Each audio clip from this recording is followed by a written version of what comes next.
د خوست یو شمېر اوسیدونکي د هند او پاکستان روان کړکېچ ته په اشارې وایي د دغو دواړو هیوادونو ترمنځ راتلونکې احتمالي جګړه د سیمې هیوادونو په زیان ده. دوی زیاتوي د هند او پاکستان ترمنځ احتمالي پیښیدونکې جګړه په سیمه کې فقر، مهاجرتونو او د نیابتي ډلو پراخېدو ته زمینه مساعدوي او زیاتوي چې روان کړکېچ سیمه او افغانستان په اقتصادي برخه کې له رکود سره مخ کولی شي.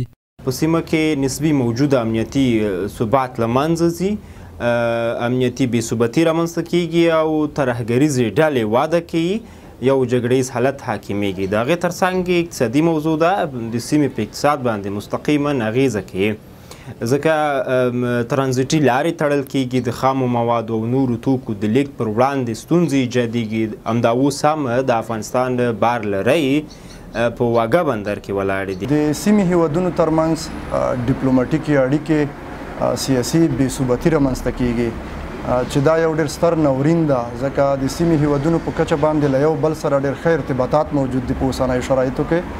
او د دې ترڅنګ اقتصادي برخه ده، که موږ او تاسو وګورو موږ د هند سره ډېرې ښې اقتصادي برنامې لرو، صادرات واردات لرو، همداراز د پاکستان سره صادرات واردات لرو، د ایران سره. نو که چیرې په ضمن کې جګړه اوږدیږي دا طبیعي خبره ده چې دلته به ترانزیټي لارې بندیږي. دوی همداراز پر ټولنیزو پاڼو د یو شمېر هیوادوالو له لوري د هند او پاکستان روان کړکېچ ته د خوښۍ د اظهاراتو لامل د پاکستان د حکومت غلطې پالیسیانې ګڼي او زیاتوي چې د جګړو تر ټولو ډېر زیان عام وګړي ګالي. دا په دې خاطر چې جګړه په سیمه کې په ټولو هیوادونو باندې تاثیرات لري. ما مخکې یادونه وکړه پاکستان هند خپل منځ کې چې هر ډول ستونزې مشکلات لري خپله باید سره حل کړي، خو افغانستان ولسونه یا د افغانستان خلک چې دې ته خوشحالیږي حتما دوی درد لیدلی ده. د افغانستان خلک له پاکستان څخه د پاکستان د تیرو پالیسیو په رابطه باندې چې د افغانستان په اړه یې درلودې دي او تطبیق کړي دي کرکه لري. د افغانستان خلک د پاکستان له نظامی برخې څخه له دولت څخه خورا ډیره کرکه لري.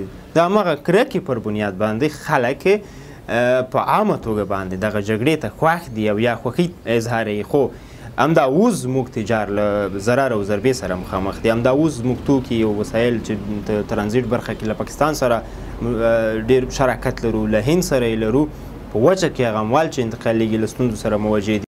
د اقتصادي چارو یو شمېر کارپوهان د هند او پاکستان روان کړکېچ د سیمې او دواړو ښکېلو هیوادونو په زیان ګڼي او زیاتوي چې د هیوادونو ترمنځ د جګړو اغیزې د سیمې پر هیوادونو هم منفي اغیزې پرې باسلی شي. دا منفي تاثیرات نه یوازې زموږ په اقتصاد کوي بلکې سیمه ته هم زیان رسوي، ځکه پاکستان د موږ لارې منځني اسیا ته او هند همداسې د چپهار له لارې نړۍ ته خپل صادرات واردات لري او دا منفي تاثیرات لري. او خاصتا اوس چې د واګا بندر تړل شوی دی او پاکستان ممکن نور اقدامات وکړي او هند هم متقابل او د جنګ تر سرحده ورسېږي او کله چې ورسېدل جنګ په نړۍ کې یا په سیمه کې زموږ په ټولو اقتصادي، سیاسي او تجارتي اړیکو باندې منفي تاثیرات کوي. په ټوله کې د هند او پاکستان د کړکېچ دوام افغانستان ته په ترانزیټ، صادراتو، پانګونې او سیمه ییزو همکاریو کې ښکاره اقتصادي زیانونه اړولي. پاکستان څو ورځې وړاندې د افغان سوداګرو پر مخ د واګا بندر تړلی چې دغه کار د افغانستان صادرات او واردات هم اغیزمن کړي دي.